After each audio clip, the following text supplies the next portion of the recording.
One, two, three.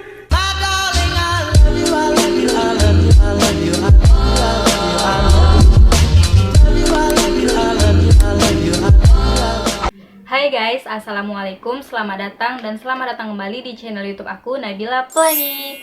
Video kali ini merupakan lanjutan dari part 1 yang kemarin, tapi kali ini aku hanya sedikit menjelaskan dan mau memberikan beberapa tips untuk kalian yang akan melakukan banding UKT di Universitas Islam Negeri Sumatera Utara aka UINSU.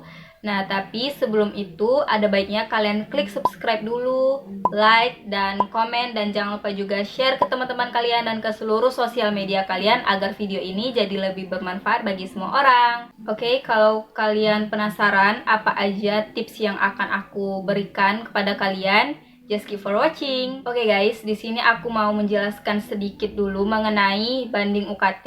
Nah, banding UKT di UINSU itu hanya diperbolehkan untuk calon mahasiswa yang mendapatkan UKT kelompok ke-4, 5, dan 6 pada pengumuman UKT tahap pertama kemarin.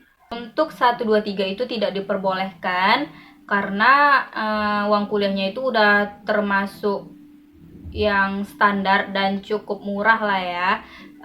Cukup murah untuk para mahasiswa. Untuk banding UKT ini dia seperti tes wawancara juga. Nanti kalian bakal ditanyain kenapa minta banding dan apa alasannya kalian itu mau banding UKT. Kalau tahun kemarin itu dia dilakukan secara langsung. Para calon mahasiswa dan orang tua itu berkumpul di gelanggang mahasiswa di UINSU, kampus 1 UINSU di Sutomo.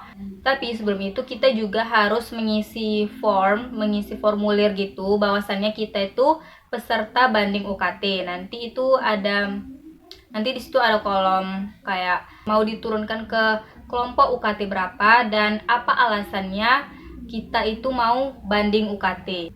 Nanti data-data kalian dilihat kembali dan mungkin kalian juga akan mengisi form gitu, mengisi data kayak mau UKT, mau diturunkan ke UKT berapa dan alasannya. Nanti pihak verifikator bakal mengecek lagi data-data kalian yang kalian isi pada registrasi UKT kemarin dan alasan-alasan kalian untuk banding UKT itu apa dan itu masuk akal atau tidak dan kalian itu layak atau tidak mendapatkan penurunan pada banding UKT kali ini.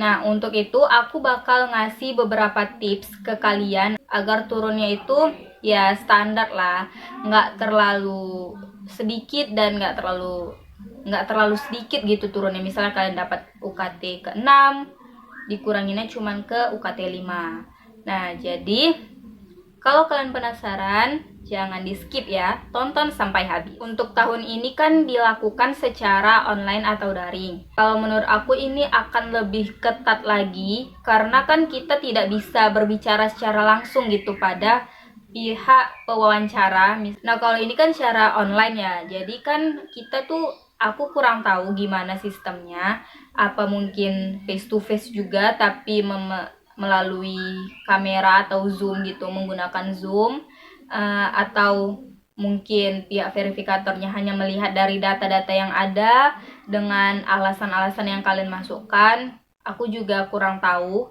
Tapi kalau misalnya hanya melihat data-data yang ada, terus juga alasan-alasan yang kalian ketik, yang kalian masukkan pada form nanti, mungkin akan lebih sulit ya untuk negosiasi gitu kan. Kalau secara langsung kita bisa bercerita, keluh kesah orang tua kita. Kalau memang cuman dilihat dari data-data yang ada, tips ini mungkin bisa bermanfaat bagi kalian.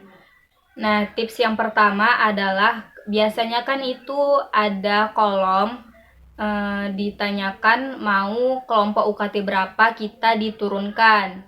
Nah, jadi kalian itu jangan tanggung-tanggung untuk mengisi kolom tersebut. Langsung isi kolom tersebut dengan kelompok UKT yang paling rendah.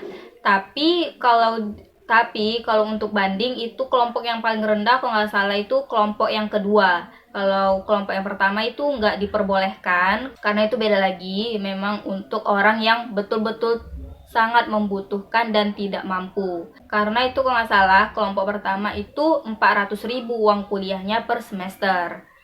Nah, yang diperbolehkan itu dari kelompok kedua. Jadi kalian itu langsung jangan tanggung-tanggung gitu loh. Ngerti kan maksud aku? Jangan tanggung-tanggung untuk mengisi mau UKT berapa kalian gitu kan. Misalnya kalian dapat, misalnya kemarin pada saat pengumuman UKT tahap pertama, itu kalian dapat UKT kelompok ke-6. Nah, masukin aja kelompok kedua pada saat kalian mau banding. Tapi memang itu tidak menjamin kalau kalian langsung mendapatkan kelompok kedua, tapi setidaknya kalian akan mendapatkan UKT yang di bawah dari itu gitu loh. Setidaknya kalaupun memang nggak bisa ke UKT yang kalian isi tadi, setidaknya itu turun sedikit lah dari angka yang kalian isi tadi. Misalnya kalau nggak bisa dari 6 juta ke 2 juta, setidaknya kalian bakal diturunin ke 3 atau 4 juta. Jadi usahakan pas kalian ngisi form mau kelompok berapa kalian diturunkan, kalian jangan tanggung-tanggung untuk ngisinya. Langsung aja gas ke yang paling rendah. Nah, untuk tips yang kedua, nanti ditanyain apa alasan kalian mengikuti banding UKT. Sebodoh itu gitu. Jangan coba-coba untuk curang karena itu bakal memberikan resiko yang cukup besar. Nanti kalian bakal bukannya UKT kalian turun, malah bertambah. Kalian bakal dinaikin ke kelompok ketujuh. Jangan sampai kalian memberikan informasi yang tidak sesuai dengan keadaan kalian yang sebenarnya. Jadi isilah alasan yang cukup masuk akal, yang betul-betul kalau kalian itu memang nggak sanggup di di kelompok UKT segitu. Oke?